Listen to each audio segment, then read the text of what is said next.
Je m'appelle Jean-François Dupitier.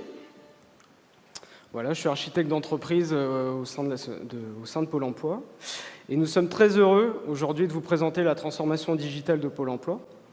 Nous sommes très heureux d'être là dans cette conférence sur l'identité, car l'identité et l'expérience utilisateur a été au cœur de nos préoccupations, et est toujours au cœur de nos préoccupations, dans l'objectif d'améliorer la relation avec nos usagers. Voilà, donc moi je suis Christophe Lemaire, je suis chef de projet en charge de la gestion des accès des services grand public de Pôle emploi. Donc avant de rentrer dans le vif du sujet, je vais quand même prendre quelques instants pour resituer Pôle emploi dans son contexte. Donc Pôle emploi est l'opérateur du service public en France. Donc à travers ces 54 000 conseillers, nous exerçons un certain nombre d'activités sur le marché de l'emploi. Bon, là, la principale, ça reste la prospection du marché de l'emploi, avec la collecte des offres d'emploi, le conseil auprès des entreprises, et plus simplement la mise en relation entre l'offre et la demande. Mais nous avons aussi une deuxième activité phare, qui est l'inscription du demande d'emploi et l'indemnisation pour le compte de l'assurance chômage. Nous versons annuellement plus de 33 milliards d'euros, donc qui fait quand même de Pôle emploi un opérateur conséquent. Alors, nous occupons aussi des personnes en emploi, puisque nous prodiguons des conseils dans l'orientation professionnelle. Nous prodiguons aussi des aides dans la recherche d'emploi, mais aussi dans la recherche en formation. Alors, de manière plus anecdotique, Pôle emploi fournit des statistiques aussi sur le marché du travail, qu'elle distribue auprès des entreprises, des associations ou d'autres opérateurs publics. Peut-être un dernier point, Pôle emploi exerce aussi des missions confiées par l'État, l'UNEDIC et les collectivités territoriales. Notamment, c'est Pôle emploi qui est en charge du versement des fonds de solidarité à hauteur de 3 milliards d'euros chaque année. Alors, pour exercer toutes ces missions, Pôle emploi dispose d'un panel de services digitaux. Les plus connus restent quand même pôle emploi.fr, qu'on décline sous une forme web et mobile. Aujourd'hui, nous avons 4 applications mobiles. Les premières sont arrivées dès 2011.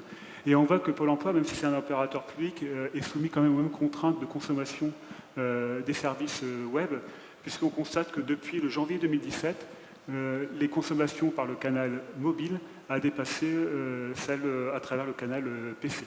Donc il était important pour Pôle emploi aussi de faire évoluer son offre de services digital pour justement prendre en compte ces évolutions de consommation. Alors, si je reviens un petit peu sur Pôle emploi.fr, donc c'est le premier site emploi en France. C'est plus de 7 milliards de pages vues chaque année, 23 millions d'authentifications par mois. Nous avons un profil de charge plutôt atypique, puisque le demandeur d'emploi est chargé chaque mois d'actualiser sa situation. Donc nous avons des pics de charge à plus de 100 authentifications par seconde, une fois par mois, entre minuit et minuit 10 régulièrement. Donc ça, c'est un profil atypique qu'il faut prendre en compte dans les solutions qu'on met en œuvre. Pôle emploi possède aussi des services plus historiques, peut-être un peu plus obsolètes, dirait-on. Nous avons une plateforme téléphonique, le 3949, qui est encore fortement utilisée. Et nous avons aussi des services plus spécialisés, comme Pôle emploi spectacle, l'emploi store développeur, j'y reviendrai tout à l'heure. Donc il était important, dans la définition d'une stratégie digitale, de pouvoir fournir des solutions qui puissent fédérer l'ensemble de ces services, à la fois historiques, donc le legacy, mais aussi des services innovants. Donc Jean-François va nous expliquer un petit peu en quoi consistait cette modernisation du système d'information. Alors en 2014, Pôle emploi a souhaité transformer son système d'information pour justement prendre le virage numérique. On avait comme ambition, et on a toujours comme ambition, d'être la plateforme de référence dans le domaine de l'emploi.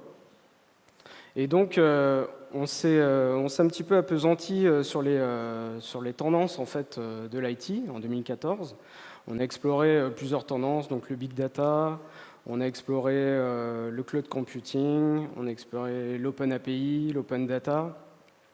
On est arrivé à un diagnostic, on a fait un diagnostic en fait, de notre système d'information pour justement le transformer. Et ce diagnostic, il se découpe en 4 axes. Le premier, ce sont les nouveaux usages. Donc, on utilise tous des réseaux sociaux. Nos demandeurs d'emploi aussi utilisent des réseaux sociaux. Nous sommes de plus en plus en mobilité. Donc, comme l'a montré Christophe tout à l'heure sur la courbe, effectivement, la courbe d'usage des mobilités est plutôt ascendante. Elle a dépassé celle du web d'ailleurs. Il y a une notion qu'on aimait bien, c'était ATAWAD, donc Anytime, Anywhere, Any Device, Any Bus, Any Car, partout, tout le temps, n'importe où, j'ai mon smartphone, je peux me connecter. Donc ça, c'est valable effectivement pour les usagers, mais c'est valable aussi pour nos conseillers qui sont en agence.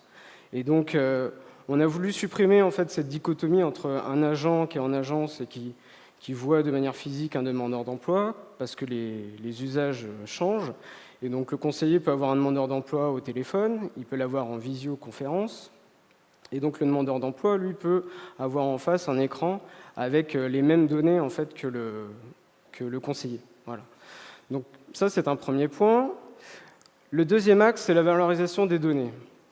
On s'est aperçu effectivement que Pôle emploi, vu le nombre d'utilisateurs qui viennent sur nos services, on a un service qui est un petit peu captif, mais on avait beaucoup de données sur nos usagers, et donc on ne savait pas trop comment s'en servir, ou on ne savait pas trop comment bien s'en servir. Et donc, on voulait en fait que ces données puissent être des leviers pour inventer des nouveaux services à valeur ajoutée pour le retour à l'emploi. Donc, on a fait des expérimentations autour du big data avec des cas d'usage divers et variés. On a fait du data lab. Et on a fait aussi ce qu'on appelle de la co-innovation, c'est-à-dire que peut-être que Pôle emploi n'est pas n'étant l'acteur majeur, mais peut-être que Pôle emploi n'est pas le seul à pouvoir utiliser ces données pour donner des nouveaux services. Donc on a voulu co-innover avec des startups, justement, de manière à mettre toutes les chances du côté du demandeur d'emploi. Voilà. Le troisième axe, c'est protéger, c'est la sécurité. Vous l'avez compris, si on veut faire du web, on utilise des technos du web. Si on veut sécuriser le web, il faut utiliser des techniques de sécurisation du web. Donc c'est ce qu'on a mis en œuvre. On a développé par ailleurs des concepts qui visaient avant à protéger un petit peu le système d'information comme un château fort. Donc on avait un petit peu cette sécurité périmétrique un petit peu. Une fois que je l'ai passé, j'ai le droit de tout faire. Et donc on s'est adapté en fait aux enjeux de demain et aux enjeux de sécurité de demain, en essayant de sécuriser un petit peu à la manière d'un aéroport notre système d'information, en mettant des petites portiques à droite à gauche pour justement faire une sécurité au plus proche du composant. Derrière le mot protégé, il y a aussi, et on l'avait commencé à l'anticiper, il y a le RGPD. Donc effectivement, qui n'est pas vu comme une contrainte, mais qui est plutôt vu comme un moyen justement de regagner la confiance avec nos usagers. Et nous, on en a vraiment besoin de cette confiance. Donc c'est-à-dire, on veut vraiment travailler en toute transparence avec nos utilisateurs. Alors dire, voilà, nous on a ça, on a ces données sur vous, maintenant vous pouvez les utiliser, vous pouvez les exporter, etc. Le quatrième point, et là il a fallu, c'était assez dur pour Pôle emploi, c'est utiliser des composants à l'état de l'art du marché. Depuis quelques années, on avait bâti notre système d'information legacy, un petit peu donc sur un framework très propriétaire qu'on avait du mal à faire évoluer. On était enlisé en fait dans nos versions, on ne pouvait pas trop bouger. Et donc on a fait table rase de ça et on a dit maintenant, le leitmotiv, c'est utiliser ce qui fonctionne. S'il y a des logiciels qui existent, on les achète. S'il y a des librairies qui fonctionnent, on les prend, on les intègre. Et il n'y a pas de tabou là-dessus. Et ça nous a vraiment aidé à nous propulser vers l'avenir. Donc ce schéma, donc en 2015, donc on a préparé un schéma directeur qui n'est pas encore terminé, qui va jusqu'à 2020, mais en tout cas qui était autour de ces 4 axes. Et autour de ces 4 axes, bien sûr, vous l'avez bien compris, ce qui est primordial, c'est l'identité et l'expérience utilisateur, qui est vraiment au centre de nos préoccupations aujourd'hui. D'ailleurs, nous avons même créé une direction de l'expérience utilisateur, c'est vous dire. Donc sur tous ces axes, en fait, sont devenus des concepts. On a fait émerger des solutions. On les a secouées et on a fait rentrer ces solutions en fait dans notre cadre d'architecture en disant voilà, maintenant c'est comme ça qu'on va faire. Donc le premier concept, c'est l'application web moderne. C'est-à-dire on va utiliser les composants framework du marché autour de HTML5, JavaScript. Donc aujourd'hui, on utilise AngularJS, mais on pourrait très bien utiliser d'autres frameworks. Et en tout cas, on se donne l'autorisation. On se donne la possibilité d'évoluer vers ce qui fonctionne le mieux. Le deuxième concept, c'est les applications mobiles. On en a déjà parlé. Par contre, il faut suivre les versions des OS, pas être en retard. Et ça, on le fait très bien, je pense. Et puis, il faut suivre aussi les caractéristiques des mobiles. C'est-à-dire qu'aujourd'hui, on est en train d'essayer de mettre en place le Touch ID. Donc, il faut vivre avec son temps, justement, et toutes ces évolutions. Troisièmement, le partage de données. Donc, tout à l'heure, j'ai parlé de co-innover, de partager de la donnée avec des startups. Et donc, si on veut faire ça, il faut qu'on puisse partager nos données avec justement des startups, des partenaires. Et donc, ces trois concepts-là, ces trois briques, pour nous, forment en fait l'omnichannel. Et pour répondre d'une manière unique et pouvoir améliorer la réutilisabilité de nos services, il y a une bonne réponse à ça, c'est l'API. Et donc, nous avions mis en place, sur notre système d'information, tout un tas d'API REST qui nous permettent justement d'adresser toutes ces problématiques-là. Mais si on met en place des API, on a dit qu'il fallait les sécuriser, donc il faut obtenir des consentements de l'utilisateur, et donc on utilise bien sûr un standard pour ça qui est O2, qui nous permet à la fois de gérer des authentifications B2B avec des applications, mais de gérer aussi des authentifications et des consentements clients. Et donc la valeur importante ici, vous l'avez bien compris, sur O2, c'est récupérer le consentement. On en a parlé dans RGPD juste avant. Et puis le dernier point, pour nous, qui a été vraiment primordial, c'est la gestion d'identité. Et donc pour ça, on utilise OpenID Connect. Et donc toute la faculté d'exposer des données d'identité d'un utilisateur. Et ça nous a permis aussi de mettre en place le SSO. Mais avant de mettre toutes ces briques vraiment en place sur tous nos systèmes d'information, en tout cas sur tous nos sites majeurs, on a voulu faire des démonstrateurs numériques que va vous présenter Christophe. Merci Jean-François. Alors, donc effectivement, c'est bien beau tout ce qu'on vient de dire, mais maintenant il faut le mettre en place. Donc on s'est beaucoup posé la question de savoir comment on allait y arriver, et finalement pour l'emploi, a décidé d'y aller par étapes, et en commençant d'abord par une plateforme d'innovation. Donc ça nous permettait en fait d'accéder et de vérifier certains points avant de l'étendre à nos applications métiers. Alors, ces plateformes d'innovation, vous les retrouvez sur l'écran, ce sont les Emplois Store qui ont été lancés en juillet 2015. Donc, nous avons d'un côté un portail de référencement des services web et mobiles autour du marché de l'emploi et de la formation. L'Emploi Store référence aujourd'hui plus de 300 services. Et nous avons aussi un deuxième portail, l'Emploi Store Développeur, qui met à disposition des développeurs, donc que ce soit des startups, des entreprises, des associations, des données, des demandeurs d'emploi, des statistiques du travail, à travers donc, des API. Donc aujourd'hui, l'Emploi Store Développeur, ça doit être 23 API, donc 23 types de données disponibles ou bientôt disponibles à travers ce portail-là.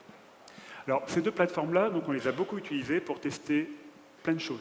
Alors bien entendu, technologie, développement web, type AngularJS, etc. Mais bon, ça, c'est pas le propos du jour. Ce qu'on a voulu montrer aujourd'hui, c'est comment à travers ces plateformes-là, nous avons pu valider des cas d'usage autour de la gestion des identités. Alors, il faut savoir que nous avons un public qui est parfois assez difficile en matière de maîtrise du numérique, donc il était important pour nous d'évaluer les évolutions de technologie, les évolutions de cinématiques ou d'expérience utilisateur, et s'assurer qu'on ne perdrait pas nos populations. Alors, on voulait aussi valider des schémas d'interconnexion avec des partenaires. C'est quelque chose qui est assez relativement nouveau à Pôle emploi. On voulait aussi mesurer notre capacité à partager des données, à les sécuriser, tout ça dans un cadre réglementaire. Donc ça nous a amené à identifier des technologies, des produits. En l'occurrence, on cherchait un produit de gestion des accès. Le produit OpenM de l'éditeur Forgeron qui est sorti du lot pour plusieurs arguments.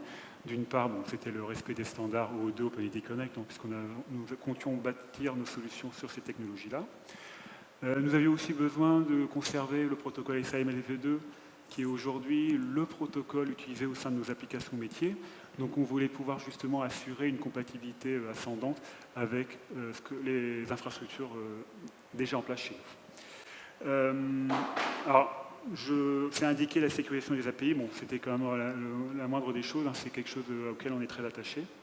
Et enfin, il y avait un dernier point, c'était la capacité au produit d'évoluer, de s'intégrer sur notre socle technique et d'avoir vraiment un produit malléable qui nous évite de trop prendre la tête pour justement l'intégrer chez nous. Alors ça, c'était 2015. L'expérimentation s'est très bien passée, hein, les plateformes sont toujours en place, elles vivent assez bien, donc nous avons décidé de généraliser ces solutions-là à l'ensemble de nos applications métiers.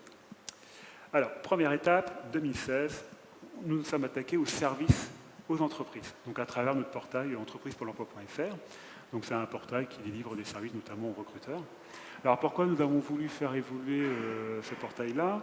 Bon, d'une part, comme nous l'avons dit, le mobile commence à se développer. Nous n'avions pas encore d'application mobile pour les recruteurs et nous avions besoin déjà d'un socle sain pour pouvoir bâtir ce type de solution-là. Nous devions aussi rendre les entreprises autonomes dans leur gestion des accès.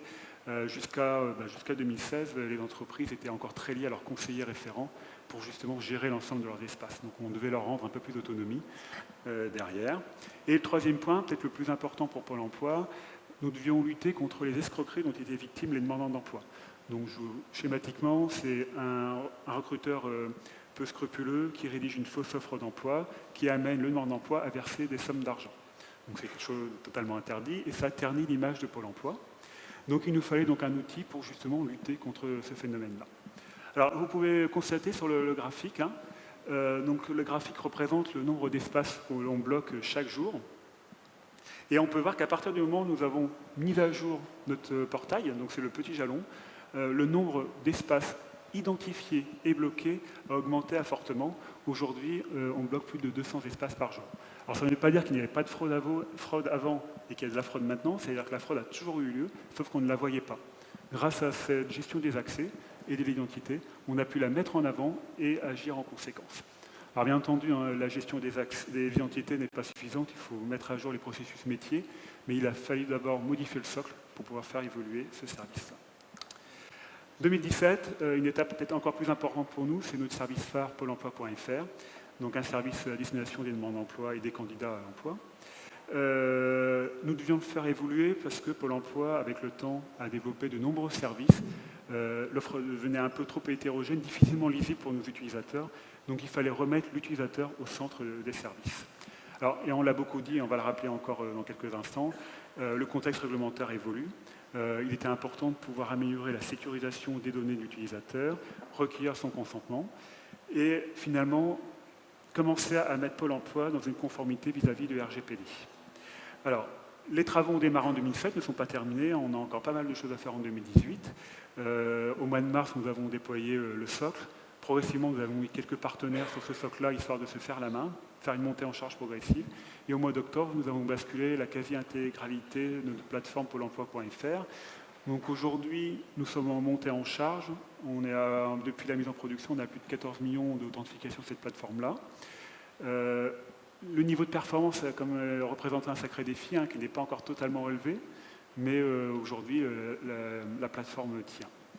Alors, nous avons fait un choix pour vous présenter un petit peu la réponse de Pôle emploi en matière de gestion de consentement, de passer par une petite démonstration, donc un exercice périlleux que nous allons relever tout de suite.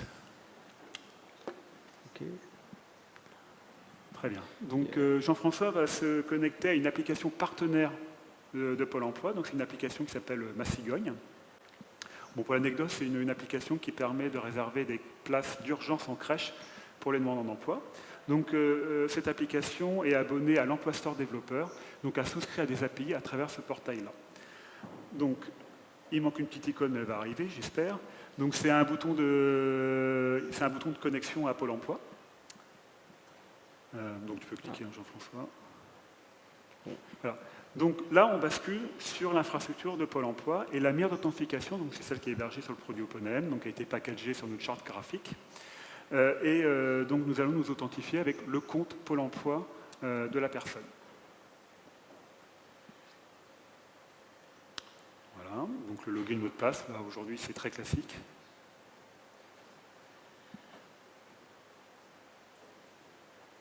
Voilà, donc ça c'est une page importante, c'est la page gestion de recueil de consentement de l'utilisateur, donc qui a été développée. donc dans lequel l'utilisateur peut retrouver toutes les informations nécessaires pour obtenir un consentement explicite et éclairé. Donc en l'occurrence, le nom du partenaire, les catégories de données réclamées par le service, puis nous avons aussi rajouté des liens vers les conditions générales d'utilisation du partenaire. Donc l'utilisateur peut choisir d'enregistrer sa décision, donc c'est ce que nous allons faire pour la démonstration. Voilà. Et l'utilisateur est ensuite renvoyé vers le partenaire avec les données pré-remplies. Donc là, on voit sur ce parcours utilisateur qu'on lui simplifie la tâche en évitant la multiple saisie de ces informations. Un peu plus tard, l'utilisateur a des remords, admettons, donc souhaite supprimer son consentement. Donc il va aller se connecter sur son espace personnel, donc sur pôle emploi.fr. Alors comme il était déjà connecté sur une application partenaire, donc la navigation sans curseur se met en œuvre, donc le SSO. On n'a pas besoin de se authentifier sur notre site. Et nous avons développé une petite page dans la gestion de compte, nous allons tout de suite, où l'utilisateur va pouvoir voir les consentements auxquels il a consenti. Donc là, aujourd'hui, on retrouve Massigogne, donc c'est une application de départ, plus une deuxième application qui date d'un peu plus longtemps. Voilà donc pour cette petite démonstration, pour illustrer comment Pôle emploi a répondu à un des aspects du RGPD. Alors, maintenant qu'on a vu le point de vue de l'utilisateur, nous allons regarder ce qu'il y a sous le capot. Voilà. Alors, qu'est-ce qu'il y a sous le capot? Alors, je vais vous présenter deux architectures.